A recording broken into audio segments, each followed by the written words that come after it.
السلام علیکم۔ آج میں آپ کو ایک ایسی کہانی سنانے جا رہی ہوں جو کہ ایک بہت بڑی مثال ہے۔ یہ کہانی اس عدم آستھا کی ہے، اس اٹوٹ بھروسے کی ہے جو ایک ماں نے اپنے رب پر رکھا جب دنیا کی ہر امید چھوٹ گئی۔ یہ کہانی ہے بی بی ہاجرہ سلام کی، جنہوں نے ثابت کیا کہ جب کوئی ساتھ نہ ہو تب بھی اللہ کافی ہوتا ہے۔ پرانے سمے کی بات ہے، جب مکہ کی زمین صرف ریت اور پتھروں کا ایک ویران سمندر تھی۔ کوئی آبادی نہیں، کوئی پانی نہیں، دور دور تک جیون کا کوئی نشان نہیں۔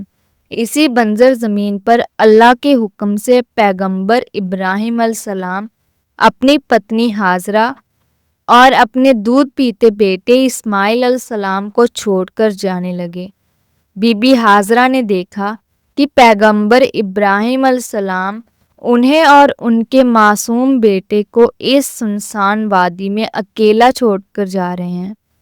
ان کا دل گھبرایا۔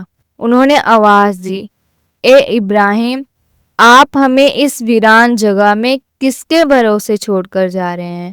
پیغمبر ابراہیم علیہ السلام نے کوئی جواب نہیں دیا، بس آگے بڑھتے رہے۔ ہاجرہ نے پھر پوچھا، کیا یہ اللہ کا حکم ہے؟ اس بار پیغمبر ابراہیم علیہ السلام نے سر ہلا کر ہاں میں جواب دیا۔ بس یہی ایک شبد ہاجرہ کے لیے کافی تھا۔ ان کے چہرے پر ایک عجیب سا سکون چھا گیا۔ انہوں نے سمجھ لیا کہ اگر یہ اللہ کا حکم ہے تو اللہ ہی ان کا نگہبان ہے۔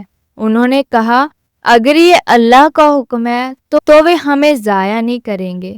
پیغمبر ابراہیم علیہ السلام چلے گئے اور ہاجرہ اپنے بچے کے ساتھ اس تپتی ہوئی ریت میں اکیلی رہ گئی۔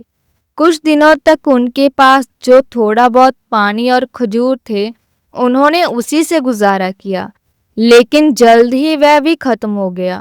معصوم اسماعیل بھوک اور پیاس سے رونے لگے۔ ان کی چھوٹی سی جان تڑپ رہی تھی۔ ہاجرہ کا دل چیر رہا تھا، وہ اپنے بچے کو اس حال میں نہیں دیکھ سکتی تھی۔ انہوں نے پانی کی تلاش میں ادھر ادھر دیکھا۔ انہیں پاس ہی دو پہاڑیاں نظر آئی، صفا اور مروہ۔ انہیں لگا شاید وہاں پانی مل جائے۔ وہ اپنے بچے کو زمین پر لٹا کر صفا پہاڑی کی طرف دوڑی۔ وہاں پہنچ کر انہوں نے چاروں طرف دیکھا، لیکن پانی کا کوئی نشان نہیں تھا۔ پھر وہ مروہ کی طرف دوڑی، امید تھی کہ شاید وہاں کچھ مل جائے۔ مروہ پر پہنچ کر بھی انہیں نراشا ہی ہاتھ لگی۔ وہ بار بار صفا اور مروہ کے بیچ دوڑتی رہی، 7 بار۔ ان کا بدن تھک گیا تھا، ان کے قدم لڑکھڑا رہے تھے، لیکن ان کے دل میں اپنے بچے کے لیے پانی کی تلاش اور اللہ پر بھروسہ کم نہیں ہوا تھا۔ ہر بار جب وہ دوڑتی تو ان کے ہونٹوں پر صرف اللہ کا نام ہوتا اور ان کے دل میں یہی یقین ہوتا کہ اللہ ہی ان کی مدد کرے گا۔ 7ویں بار جب وہ مروہ سے واپس لوٹی تو انہوں نے دیکھا کہ جہاں انہوں نے اپنے بچے اسماعیل کو لٹایا تھا وہاں سے پانی کا ایک چشمہ پھوٹ رہا تھا۔ یہ اللہ کا چمتکار تھا۔ اسماعیل کے پیروں کی رگڑ سے یا شاید ان کے رونے کی آواز سے اس بنجر زمین سے پانی کا ایک سوتا پھوٹ پڑا تھا۔ ہاجرہ نے فوراً پانی کے چاروں طرف ریت جمع کرنی شروع کر دی تاکہ پانی بہہ نہ جائے۔ انہوں نے کہا، زمزم زمزم، یعنی ٹھہر جا ٹھہر جا۔